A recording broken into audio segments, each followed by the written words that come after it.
نحمده ونصلي على رسوله الكريم أما بعد فأعوذ بالله من الشيطان الرجيم بسم الله الرحمن الرحيم الذي يؤتي ماله يتزكى وما لأحد عنده من نعمة تجزى إلا ابتغاء وجه ربه الأعلى صدق الله العظيم وصدق رسوله النبي الكريم نحن على ذلك لمن الشاهدين والشاكرين والحمد لله رب العالمين اللهم صل على سيدنا ومولانا محمد وعلى آل سيدنا محمد وبارك وسلم اللہ نے زینت بخشی ہے افلاک و روشن تاروں سے، اسلام نے عزت پائی ہے محبوب خدا کے یاروں سے۔ ہوتے ہیں خفا کیوں سن کر پوچھو تو ذرا اغیاروں سے، تعریف صحابہ ثابت ہے قرآن کے 300 پاروں سے۔ ابو بکر و عمر ہے سمع و بصر، عثمان و علی ہے قلب و جگر۔ اسلام سے مجھ کو الفت ہے، ایمان کی حلاوت رکھتا ہوں، ابو بکر و عمر و عثمان و علی سب یاران نبی سے محبت رکھتا ہوں۔ ہے زمانہ معترف صدیق تیری شان کا، صدق کا اخلاص کا ایقان کا ایمان کا۔ امان محمد امین محمد وزیر محمد مشیر محمد، ابو بکر صدیق دین محمد۔ میری واجب الاحترام قابل صدر و تعظیم و تکریم واجب الاحترام برادران اسلام، ارباب خاص و عام، مسلمانوں، کتابت و سنت کے پروانوں، دیوانوں، مستانوں، آج میں آپ کے سامنے سیدنا ابو بکر صدیق رضی اللہ تعالی عنہ کی شان پر اور ان کے فضائل اور ان کے مناقب پر گفتگو کروں گا۔ حضرت ابو بکر صدیق پر گفتگو کرنے کے مختلف عنوان ہیں۔ صدیق اکبر قرآن کی نظر میں، صدیق پیغمبر کے فرمان کی نظر میں، صدیق اکبر صحابہ و اہل بیت کے بیان کی نظر میں، پھر صدیق اکبر کی پوری زندگی، صدیق کی خدمت رسول، صدیق اور خدمت اسلام، صدیق اور خاندان نبوت کی خدمت، صدیق اور ازواج مطہرات کی خدمت، صدیق کا خلافت، دور خلافت، صدیقی دور کے فتنے اور ان کے ساتھ سیدنا ابوبکر صدیق کا تعاقب، پھر صدیق اکبر اور محبت رسول، یہ مختلف پہلو ہیں۔ ان میں سے جس موضوع پر بھی گفتگو کی جائے اس کے لیے گھنٹے چاہیے۔ میں نے قرآن مجید کی ایک آیت کریمہ پڑھی ہے جس آیت میں اللہ نے صدیق اکبر کی صفات بیان کی ہیں، اور انہی صفات صدیق کے ساتھ ہی دشمن صدیق کی خدا نے 3 خباثتیں بھی بیان کی ہیں۔ میں نے سورۃ اللیل میں سے کچھ آیت کریمہ پڑھی ہیں، اس کے بعد سورۃ الضحیٰ ہے۔ علماء نے لکھا ہے کہ سورۃ لیل میں فضائل صدیق ہیں اور سورۃ والضحیٰ میں فضائل پیغمبر ہیں، اور ان دونوں صورتوں کا بعض علماء نے تقریباً یہ نام بھی لکھا ہے، سورۃ اللیل کا نام فضیل صدیق اور سورۃ والضحیٰ کا نام فضیل مصطفیٰ۔ اور یہ بھی ایک عجیب نکتہ ہے، سورۃ اللیل پہلے اور سورۃ والضحیٰ بعد میں، صدیق کے فضائل کا تذکرہ پہلے اور پیغمبر کے فضائل کا تذکرہ بعد میں۔ اس طرف اشارہ ہے کہ جب تک ابو بکر کے ساتھ تعلق نہیں ہوگا، ابو بکر کے ساتھ محبت نہیں ہوگی، اس وقت تک پیغمبر سے تعلق ہی پیدا نہیں ہو سکتا۔ اور صدیق کے دشمن کی 3 خباثتوں کا بھی تذکرہ کیا ہے، فرمایا میں وہ 3 فضائل بھی آپ کے سامنے رکھتا ہوں اور صدیق اکبر کے دشمن کی 3 خباثتیں بھی آپ کے سامنے رکھتا ہوں۔ میرے محترم دوستو، سیدنا ابو بکر صدیق ملت اسلامیہ کا وہ منفرد انسان ہے جس کو اللہ تبارک و تعالی نے کئی صفات اور خصوصیات کا حامل بنایا تھا۔ شاہ عبد العزیز محدث دہلوی نے رحمت اللہ علیہ نے ایک نکتہ لکھا ہے کہ نبی اور صدیق میں صرف اتنا فرق ہے جیسے 2 لمپ ہوں، ان میں سے ایک روشن ہو اور دوسرے میں ساری صلاحیتیں موجود ہیں، اس کے اندر جلنے کی صلاحیت بھی موجود ہے، اس کے اندر تیل بھی موجود ہے، صرف فرق اتنا ہے کہ آپ نے اس کو روشن کیا ہوا ہے، اس کی روشنی سے سارا علاقہ منور ہے، دوسرے لمپ میں صلاحیتیں ساری موجود ہیں، صرف اس کو روشن کرنے کی دیر ہے، وہ بھی روشن ہو جائے گا۔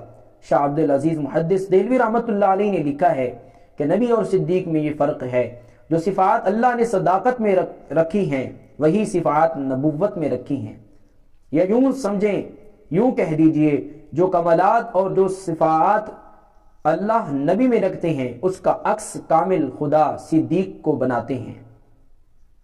صرف فرق اتنا ہوتا ہے، نبی کے سر پر نبوت کا تاج ہوتا ہے جس کی روشنی سے وہ دنیا کو منور کر رہا ہوتا ہے، اور صدیق کے سر پر نبوت کا تاج نہیں ہوتا، اور اگر خدا اس کے سر پر بھی نبوت کا تاج رکھ دے تو وہ بھی ویسے ہی روشنی دے گا جیسے نبی کی روشنی دنیا میں پھیل رہی ہوتی ہے۔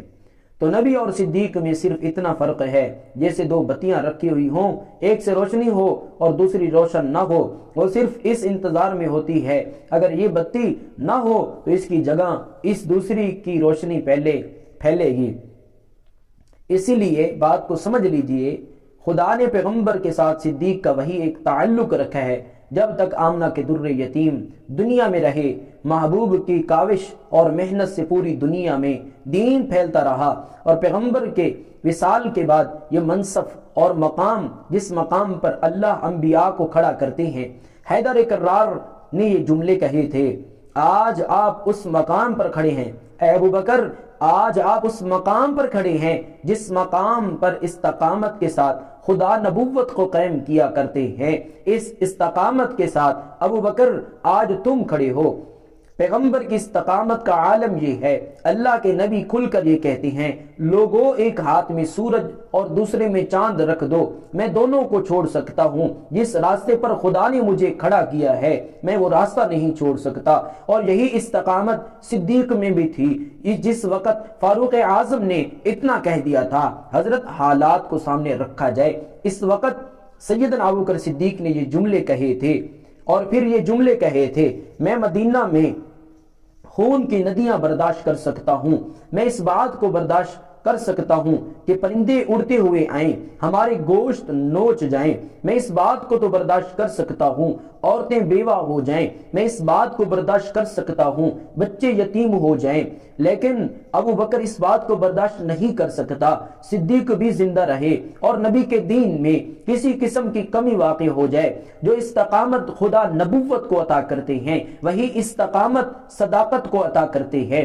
اسی پر اگر آپ غور کریں تو آپ کو یہ بات میں سمجھ آ جائے گی، صدیق وہ شخص ہے جو فطری طور پر مسلمان ہے، جس کی طبیعت میں اسلام ہے، جس کی فطرت میں اسلام ہے۔ حضرت ابو بکر صدیق کے والد بزرگوار سیدنا ابو قحافہ حضرت سیدنا عثمان ابن عامر فرماتے ہیں، حضرت ابو بکر صدیق ابھی کم سن بچے تھے، ایک مرتبہ میں ان کو لے کر کعبۃ اللہ میں گیا اور یہ سوچ کر لے گیا کہ میں جا کر ان کو اپنے خدا اور بتوں کا تعارف کروں۔ میں نے جا کر تعارف کرایا، یہ لات ہے، یہ عزا ہے، یہ منات ہے، یہ خدا فلاں فلاں کام کرتے ہیں،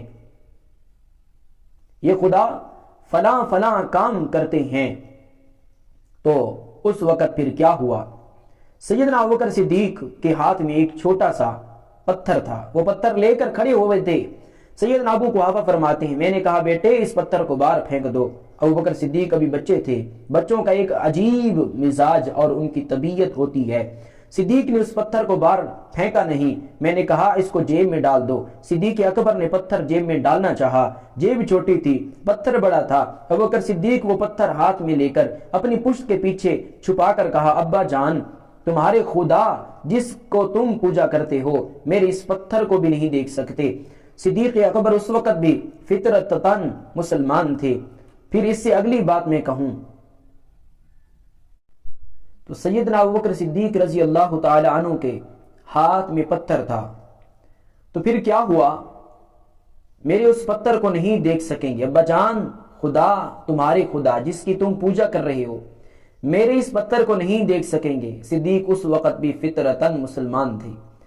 پھر اس سے اگلی بات دیکھیں، ابو قحافہ کہتے ہیں کہ میں نے عبادت کرنا شروع کی، ابو بکر نے وہ پتھر زور سے ایک بت کو مارا، اس بت کی ناک ٹوٹی اور دور جا پڑی۔ پورے ملک میں، پورے مکہ میں کوہرام مچ گیا، لوگوں ابو قحافہ کے بیٹے نے ہمارے خدا کی ناک توڑ دی ہے۔ اب جس قوم کے خدا کی ناک نہ رہے اس قوم کا کیا حال ہے؟ میں یہاں ایک جملہ کہتا ہوں، علی حیدر ضرور ہیں، علی بہادر ضرور ہیں، علی شیر خدا ضرور ہیں، علی مصطفیٰ کے ویر ضرور ہیں، علی سیدنا فاطمہ رضی اللہ تعالی عنہ کے شوہر ضرور ہیں، علی حسن و حسین کے بابا ضرور ہیں۔ علماء نے اگرچہ اس میں اختلاف کیا کہ فتح مکہ کے وقت کعبۃ اللہ کے بتوں کو توڑنے والا علی ابن عاص جو نبی کے نواسی ہیں وہ تھے یا سیدنا علی ابن ابی طالب تھے۔ اس اختلاف سے بھی ہٹ کر، اس تحقیق اور بحث سے بھی ہٹ کر میں کہتا ہوں علی ابن طالب نے اگر ان بتوں کو توڑا ہے تو حیدر نے اس وقت بتوں کو توڑا ہے جب فتح مکہ ہوا، صدیق نے اس وقت بتوں کو توڑا ہے جب دنیا میں ابھی تک اسلام بھی نہیں آیا تھا۔ توجہ کریں، میں ایک دو بڑی اہم باتیں کہہ کر صرف اس آیت کریمہ پر گفتگو کرنا چاہتا ہوں جو میں نے آپ کے سامنے پڑھی ہے۔ حضرت ابوبکر صدیق نے ایک سفر کیا، علماء نے یمن کے علاقے میں تشریف لے گئے۔ علماء نے لکھا ہے کہ یمن کے علاقے میں تشریف لے گئے۔ نیک فطرت انسان کی طبیعت ہوتی ہے، جہاں کوئی اچھا نیک عالم بزرگ عالم ملے لوگ اس کی زیارت کرنے کے لیے جاتے ہیں، دعا کرانے کے لیے جاتے ہیں۔ حضرت ابوبکر صدیق کہتے ہیں کہ میں جب یمن کا سفر میں نے شروع کیا، یمن پہنچا تو مجھے بتایا گیا یہاں پر ایک بزرگ رہتے ہیں جن کا نام شیخ ازد جمی ہے، ازد یمنی ہے۔ سیدنا ابوبکر صدیق کہتے ہیں کہ میں اس کی زیارت کے لیے چلا گیا۔ جب میں گیا تو وہ اتنا ضعیف اور کمزور تھے، اس کے پلکوں کے بال چہرے پر پڑے ہوئے تھے، انتہائی کمزور تھے۔ میں نے اس کے قریب جا کر اونچی آواز سے کہا السلام علیکم، اس بزرگ نے وعلیکم السلام کہہ کر مجھے جواب دیا۔ مجھ سے پوچھنے لگے کہ تیرا نام کیا ہے؟ میں نے کہا عبداللہ۔ کہا کہ تیرے باپ کا نام؟ میں نے کہا ابو قحافہ عثمان۔ تو پھر وہ کہنے لگا، صدیق اکبر فرماتے ہیں کہ پورا تعارف ہونے کے بعد اس نے کہا میرے قریب ہو جاؤ۔ صدیق کہتے ہیں جب میں ذرا قریب ہوا تو اس نے اپنی پلکوں کے بال اوپر کر کے اپنی دونوں آنکھیں کھول کر میرے چہرے کو دیکھا، اور دیکھنے کے بعد بے ساختہ اس کی آنکھوں سے آنسو آئے۔ آسمان کی طرف اس نے دیکھ کر کہا الحمدللہ۔ ابوبکر صدیق کہتے ہیں میں حیرت میں رہ گیا۔ میں نے کہا شیخ میں تجھے ملنے آیا ہوں، تو مجھے دیکھ کر الحمدللہ کہہ رہا ہے، کیا راز ہے، کیا بات ہے؟ اس نے کہا بیٹا میں عام آدمی نہیں ہوں، میں تورات کا عالم ہوں، انجیل کا عالم ہوں، زبور میرے سینے میں ہے، آسمانی کتابوں کا خدا نے مجھے علم عطا کیا ہے۔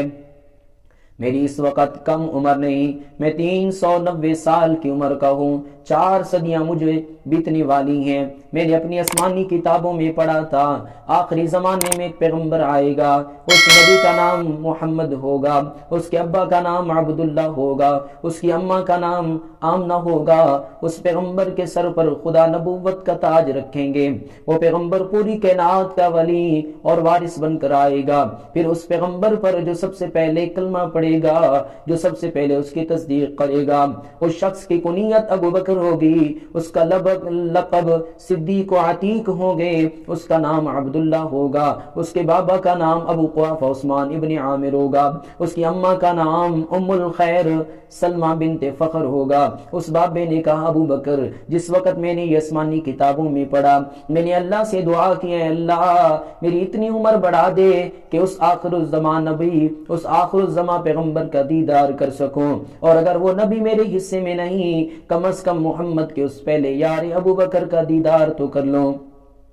کہا ابو بکر میں کتنا خوش نصیب ہوں، آج خدا نے میری دعا پوری کی ہے، تو میرے پاس آیا ہے، میں اس بڑھاپے کی حالت میں چل کر تجھ تک نہیں آ سکتا تھا، تجھ کو خدا میرے پاس لائے ہیں، میں آج تیرا دیدار کر رہا ہوں۔ اور یہ کہنے کے بعد صدیق کہتے ہیں اس کی آنکھوں سے آنسوں کی لڑیاں جاری ہو گئیں اور مجھے کہتے ابو بکر تجھے مبارک ہو، آخر الزمان پیغمبر نبوت کا دعویٰ کریں گے، جب تو جائے تو اس پیغمبر پر کلمہ پڑھنا اور صدیق اس پیغمبر کو میرا سلام کہہ دینا۔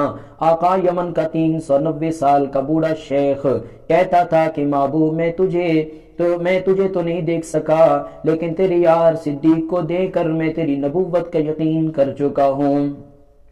وہ بوڑھا کہتا ہے تیرے صدیق کو دیکھ کر پیغمبر تیری نبوت کا یقین کیا ہے، اور آج کا چوڑا لانتی کافر نبی و صدیق کو روضہ اقدس میں اکٹھے دیکھ کر بھی یقین نہیں کرتا۔ حضرت ابوبکر صدیق کہتے ہیں اس بابا کی عجیب کیفیت تھی، آنکھوں میں آنسو تھے اور مجھے کہتا تھا صدیق اس وقت تیرا کیا حال ہوگا جب تو اپنے محبوب و پیغمبر کو لے کر اکیلا چلے گا، صدیق اس وقت تیرا کیا حال ہوگا جس وقت 6000 کی بلند پہاڑی پر اس وقت تو کندھے پر پیغمبر کو بٹھا کر لے جائے گا، صدیق اس وقت تیرا کیا حال ہوگا جب تو اور تیرے نبی غار میں ہوں گے، صدیق تیرا کیا حال ہوگا جب تو اس محبوب کے ساتھ تنہا ہوگا اور اس پیغمبر کو اپنی گود میں ایسے لے کر بیٹھے گا جیسے رحل پر قرآن رکھا ہو۔ صدیق میں تجھے نصیحت کرتا ہوں، جان دینی پڑے دے دینا، مال دینا پڑے دے دینا، وطن چھوڑنا پڑے چھوڑ دینا، اولاد قربان کرنی پڑے کر دینا۔ اے ابو بکر اس محمد کا ساتھ نہ چھوڑنا، وہ بھی تیرے ساتھ وفا کرے گا، تو بھی اس کے ساتھ وفا کرنا۔ میں نے جو آیت پڑھی تھی اس آیت کی 3 صفات سنیں، میں مختصر بات کرتا ہوں۔ قرآن مجید کا اندازہ یہ ہوتا ہے شان نزول ایک خاص واقعہ ہوتا ہے، لیکن اس میں احکام خدا عمومی طور پر بیان فرماتے ہیں۔ اس آیت کریمہ میں صدیق کی 3 صفات کا تذکرہ ہے۔ فَأَمَّا مَنْ أَعْطَى، اللہ کہتے ہیں لوگوں صدیق وہ ہے آتا جس نے سب کچھ پیغمبر کو دے دیا، آتا سب کچھ دے دیا، جان دینی پڑی تو وہ دے دی، مال دینا پڑا تو دے دیا، وطن چھوڑنا پڑا تو چھوڑ دیا، اولاد قربان کرنی پڑی تو کر دی۔ اور اگر آپ غور کریں تو آپ کو ایک بات سمجھ میں آئے گی، حدیث میں آتا ہے حضور نے فرمایا لوگو اگر میں کائنات میں سے کسی کو خلیل بناتا تو میں صدیق کو اپنا خلیل بناتا، اور اس کا مطلب علماء نے لکھا ہے اگر میرے دل میں مخلوق میں سے کوئی بستا تو صرف ابو بکر بستا، چنانچہ میرے دل میں صرف اللہ کی ذات بستی ہے، میں نے اپنے دل میں اللہ کا ڈیرا لگایا ہے، اللہ کو جگہ دی ہے، خدا کی محبت میرے سینے میں ہے۔ اگر مخلوق میں سے کسی سے میرا تعلق ہوتا جیسے میرا تعلق اللہ کے ساتھ ہے تو یہ تعلق مخلوق میں صرف اسی ابو بکر کے ساتھ ہوتا۔ اور ابو بکر صدیق کو اللہ نے کتنا مقام اور مرتبہ دیا ہے۔ حضرت ابراہیم خلیل اللہ کو قرآن نے خلیل کہا، وَاتَّخَذَ اللَّهُ إِبْرَاهِيمَ خَلِيلًا۔ ابراہیم سے کسی نے پوچھا کہ آپ اللہ کے خلیل کیسے بنے، تو سیدنا ابراہیم علیہ السلام نے فرمایا میرے رب نے میرا امتحان لیا، خلیل جان پیش کر میں نے آگ میں پیش کی، خلیل مال پیش کر میں نے مہمانوں پر خرچ کر دیا، خلیل وطن چھوڑ کر خلیل وطن پیش کر میں نے گھر بار چھوڑ کر ہجرت کر لی۔ اللہ نے کہا خلیل اپنی اولاد پیش کر میں نے اپنے بچے کو چھری کے نیچے دبا دیا۔ جب ان تمام امتحانوں میں پاس ہوا تو اللہ نے مجھے اپنا خلیل بنایا۔ ابراہیم کو دیکھیں اللہ کے خلیل ہیں، اور پوری جماعت صحابہ میں ابو بکر مصطفیٰ کے خلیل ہیں۔ ایک خدا کا خلیل اور ایک مصطفیٰ کا خلیل. خدا نے اپنے یار کا امتحان لیا, مصطفیٰ نے اپنے یار کا امتحان لیا. خدا نے ابراہیم کو کہا, مصطفیٰ نے صدیق کو کہا یہ میری امت میں سب سے زیادہ رحم کرنے والا ہے. خدا نے ابراہیم کو کہا وَاذْكُرْ فِي الْكِتَابِ إِبْرَاهِيمَ إِنَّهُ كَانَ صِدِّيقًا نَبِيًّا. خدا نے ابراہیم کو صدیق کہا, مصطفیٰ نے ابو بکر کو صدیق کہا. اب آپ ذرا اس پر غور کریں, ایک خدا کا صدیق, ایک مصطفیٰ کا صدیق, ایک اللہ کا خلیل, ایک رسول اللہ کا خلیل. یہ دونوں خلیل ہیں. خدا اپنے یار کا امتحان لیتا ہے, مصطفیٰ اپنے یار کا امتحان لیتا ہے. اللہ نے کہا خلیل جان پیش کر, کہا نار میں حاضر ہے. رسول اللہ نے کہا صدیق جان پیش کر, کہا غار میں حاضر ہے. جہاں ابراہیم نے جان دی وہ نار ہے, جہاں صدیق نے جان دی اس کا نام غار ہے. نار کا تذکرہ بھی قرآن میں ہے, غار کا تذکرہ بھی قرآن میں ہے. پھر آپ اگر اس پر غور کریں تو بات سمجھ میں آ جائے گی. جہاں ابراہیم خلیل اللہ گئے, اکیلے گئے, اللہ کا میرے اور آپ کی طرح کوئی نہیں, جسم نہیں, خدا ساتھ گئے ہوں.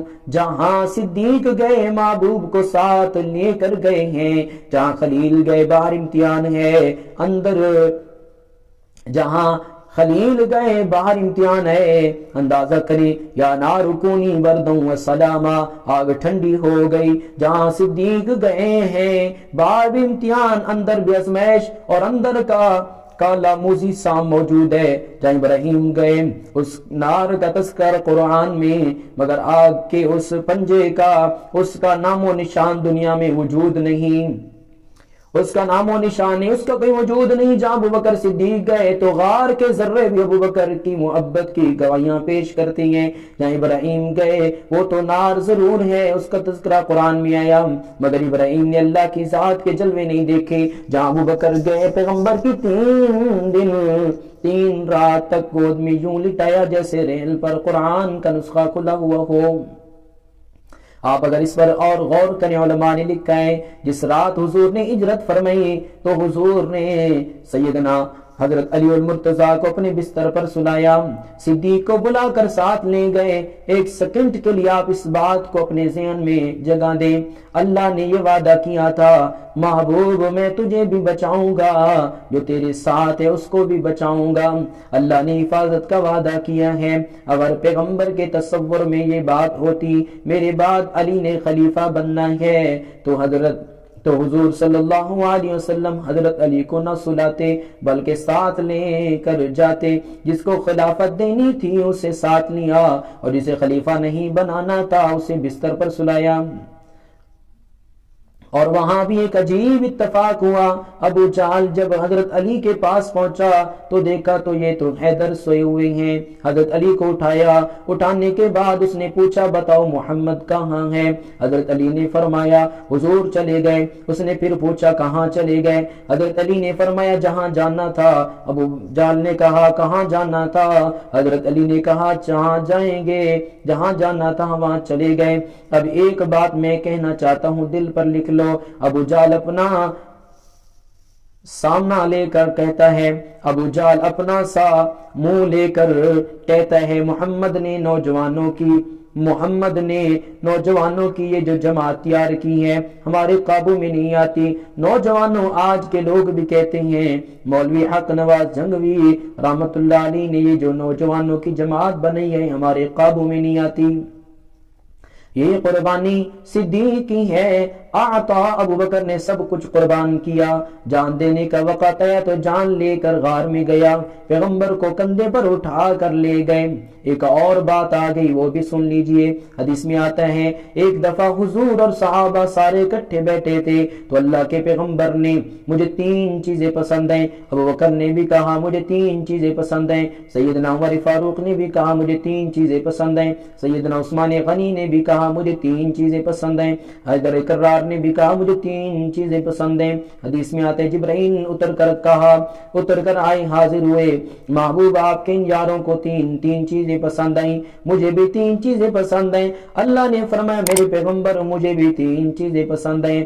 اس کی اتباع میں آگے محدثین نے لکھا اب امام اعظم ابو حنیفہ نے بھی اپنی زندگی میں 3 چیزوں کو پسند کیا، امام مالک، امام شافعی، احمد بن حنبل رحمۃ اللہ علیہ نے 3 چیزوں کو پسند کیا، اور ایک لمبی حدیث سلانی کے نام سے ہے، میں اس کی تفصیل میں نہیں جاتا، یار غار کی مناسبت سے صرف صدیق اکبر پر بات کرتا ہوں۔ حضرت صدیق اکبر نے کہا مجھے پوری دنیا میں 3 چیزیں پسند ہیں۔ سب سے پہلی فرمایا، کہا میری آنکھ ہو آقا تیرا دیدار کروں، مجھے یہ سب سے زیادہ پسند ہے۔ کتابوں میں لکھا ہے کہ ایک دفعہ حضرت ابوبکر صدیق آئے، یوں دروازے کے سامنے کھڑے ہوئے، حضور کے چہرے کو دیکھ کر واپس چلے گئے تو کسی نے پوچھا ابوبکر آئے کیسے تھے؟ کہا بڑی دیر سے بھوک نے ستایا ہوا تھا، پیغمبر کا چہرہ دیکھنے کے بعد بھوک اتر گئی۔ ایک دن حضور کے چہرے اطہر کو دیکھتے ہوئے آنکھوں کو زور سے مسلا۔ کسی نے پوچھا ابوبکر یہ کیا کر رہے ہو؟ کہا کہ آنکھوں کو سزا دے رہا ہوں، پیغمبر کے چہرے کو دیکھتے ہوئے یہ چپکتے کیوں ہیں؟ اسی لیے ان کو سزا دیتا ہوں۔ محبوب کو دیکھتے ہوئے تجھ میں طاقت کیسے پیدا ہوئی ہے؟ تو چمک کیوں رہی ہے؟ صدیق کی سب سے پہلی پسند میری دید ہو، پیغمبر تیرا دیدار ہو۔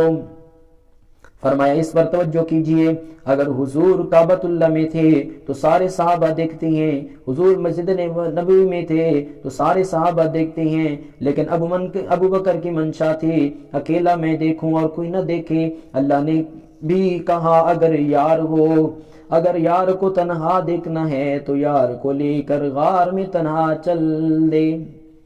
صدیق اکبر جب لے کر چلے اور پہاڑ پر چڑھنے کا وقت آیا تو سواری پیش کر رہے تھے۔ ابو جہل کو انہوں نے بتایا جس کو تم تلاش کرنا چاہتے ہو اوپر اس کے قدم ہی نہیں جاتے، چنانچہ وہ حضور کے متلاشی تھے۔ کہا اوپر تو ابو بکر کے قدم جا رہے ہیں۔ ابو جہل نے کہا اس وقت ایک جملہ کہا، اس نے کہا کہ اگر محمد تک پہنچنا ہے تو ابو بکر کے قدموں پر چلو۔ اس نے کہا جہاں ابو بکر ہیں وہیں محمد مصطفیٰ ہیں۔ پھر میں کہہ دوں ابو جہل بہت بڑا کافر تھا، لیکن اس کو یقین تھا نبی اور صدیق جدا نہیں ہو سکتے۔ آج کا بدبخت ابو جہل کا پیروکار نبی اور صدیق